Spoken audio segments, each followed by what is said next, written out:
नमस्कार दोस्तों, welcome back to my channel English study पाठशाला। और आज की जो मोरल स्टोरी है उसका टाइटल है द डिवोटेड मदर। डिवोटेड का मतलब होता है निष्ठावान या फिर समर्पित, तो इसका अर्थ हुआ निष्ठावान या फिर समर्पित माँ। तो चलिए इस स्टोरी को रीड करते हैं और इसका अर्थ समझने का प्रयास करते हैं। It was a serine lake, एक शांत झील थी। ईट का प्रयोग यहाँ पे इंट्रोडक्टिव सब्जेक्ट के रूप में हुआ है, तो इसका कोई भी मीनिंग नहीं निकालेंगे। There were many fowls living in the banks and the trees surrounding the lake. झील के आसपास के पेड़ों पर और झील के किनारे अनेक चिड़िया रहती थी। फॉल्स का मतलब पक्षी या फिर चिड़िया। वापस से यहाँ पे देयर का यूज इंट्रोडक्टिव सब्जेक्ट के रूप में हुआ है, इसका कोई भी मीनिंग नहीं निकालेंगे। आने वाले वीडियो में मैं इंट्रोडक्टिव इट और इंट्रोडक्टिव देयर पर भी वीडियो बना दूंगा। ए फैमिली ऑफ डक्स, बतखों का एक परिवार, बतखों का एक परिवार। वाज ऑल्सो लिविंग देयर, भी वहां रहता था। द मदर डक, माँ बत्तख, was guiding her chicks to learn swimming and searching food.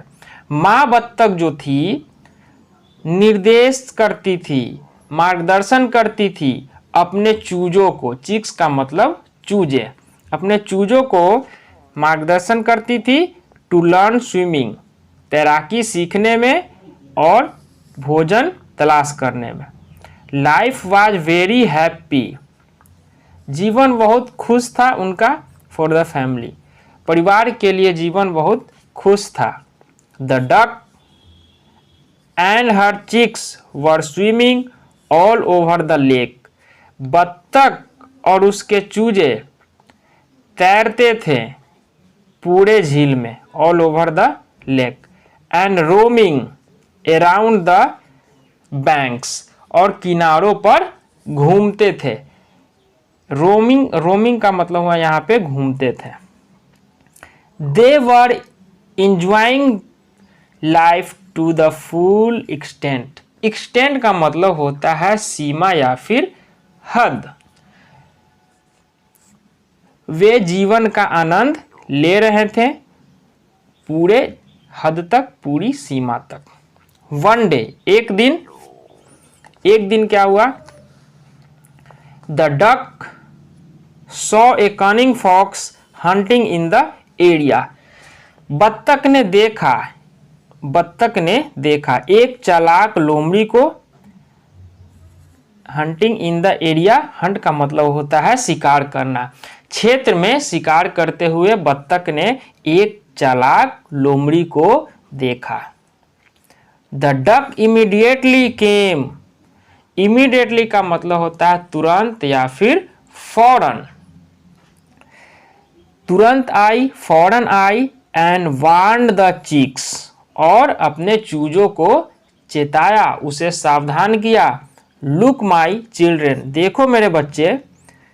There is a fox in the area, क्षेत्र में एक लोमड़ी है।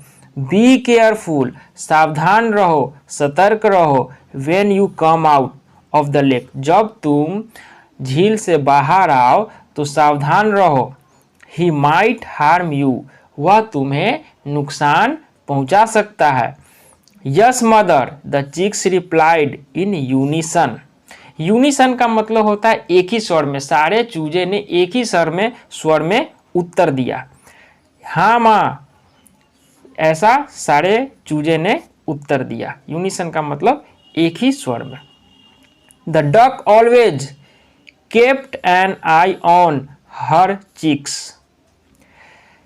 ये जो फ्रेज है कीप का ये सेकेंड फॉर्म है kept. Keep an eye on का मतलब होता है नजर रखना, सावधान रहना।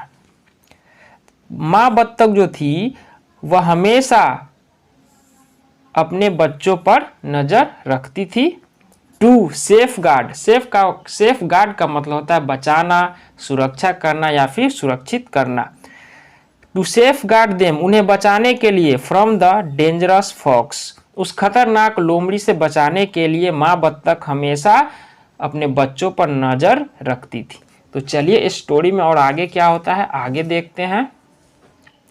द नेक्स्ट डे, अगले दिन क्या होता है। When the duck went out, जब बत्तख बाहर निकली, she saw the fox hiding very near to her chicks, तब उसने देखा लोमड़ी को, hiding very near to her chicks, अपने बच्चों अपने चूजों के बहुत नजदीक उस लोमड़ी को छिपे हुए देखा। शी वाज अलार्म्ड, वह भयभीत हो गई, वह घबरा गई। She shouted in a loud voice, वह तेज स्वर में तेज आवाज में चिल्लाई। Run to the water children, पानी की तरफ दौड़ो बच्चों। The fox is hiding near you, लोमड़ी तुम्हारे नजदीक छिपी हुई है। And ran towards the fox, और ऐसा बोलकर वह उस लोमड़ी की तरफ दौड़ी। टुवार्ड्स का मतलब की तरफ या फिर की ओर। The fox noted the duck coming in his direction, तो फॉक्स ने देखा, नोट का मतलब देखना भी होता है। The fox noted the duck coming in his direction, तब लोमड़ी ने बत्तख को अपनी दिशा में आते हुए देखा। एंड वॉज वेरी हैप्पी, और बहुत खुश था कि that he was going to get a nice meal, कि वह एक बहुत अच्छा भोजन पाने जा रहा है।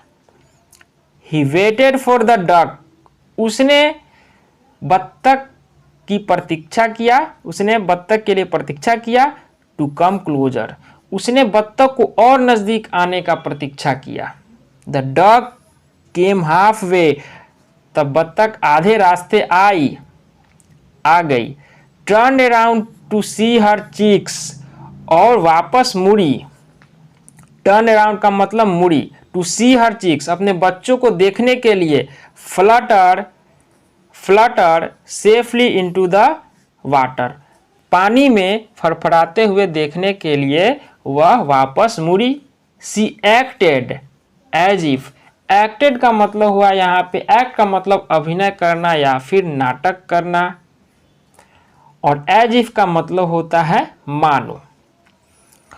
तो उसने ऐसा नाटक किया मानो शी वाज वाउंडेड, वह घायल थी, ऐसा उसने नाटक किया। She started to limp away, limp away का मतलब होता है कठिनाई से आगे बढ़ना, लंगड़ाना, मुश्किल से चलते हुए आना। तो उसने लंगड़ाना शुरू कर दिया। द फॉक्स थॉट, लोमड़ी ने सोचा, it was the right time to attack the duck.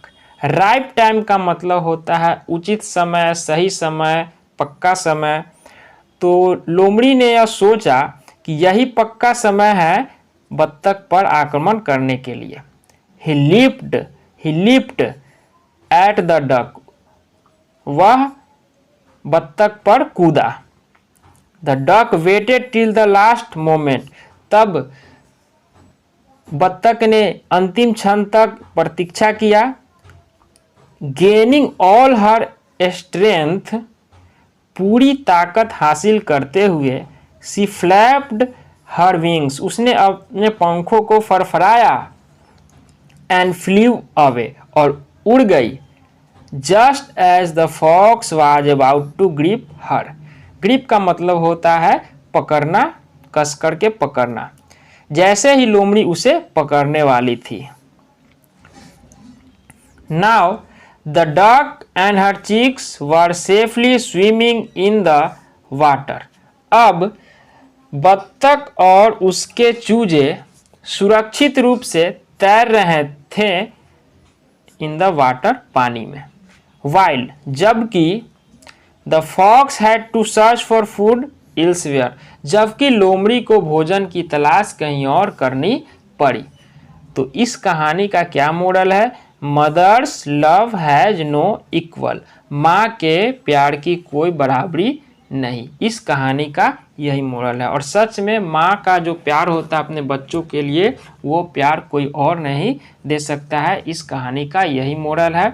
तो ये शॉर्ट स्टोरी कैसी लगी आपको कमेंट करके ज़रूर बताएं।